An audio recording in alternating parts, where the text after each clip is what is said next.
అయ్యలారా, నా పిల్లలారా, అమ్మలారా, నా కుమార్తెలారా, నా కుమారులారా, నా మాట వట్టిది అనుకోవద్దు. నీ తల్లిని, నీ తండ్రిని నేను పిచ్చోడిని కాదు, పిచ్చిదాన్ని కాదు. నీకు జన్మనిచ్చాను. నా ద్వారా దేవుడు మీకు జన్మనిచ్చాడు. నన్ను పిచ్చితనం కింద కట్టుకోవద్దు. జాగ్రత్త. నా ప్రభు వస్తాడు. ఒకవేళ అప్పటిదాకా నన్ను ఉంచితే నేను జాగ్రత్త చేస్తాను. ఒకవేళ తండ్రి పిలుపు అందుకుంటే మీరు జాగ్రత్త. దుష్ట పరిపాలన జరుగుతుంది. అంత్య అబద్ధ క్రీస్తు పరిపాలన జరుగుతుంది. భూజనులంతా ఆశ్చర్యపడుచు వాడి వెంట వెళతారు.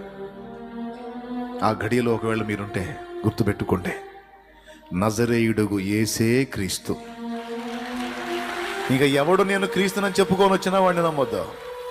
నజరేయుడుగు యేసే క్రీస్తు. పరిశుద్ధ గ్రంథాన్ని వదలొద్దు. పరిశుద్ధ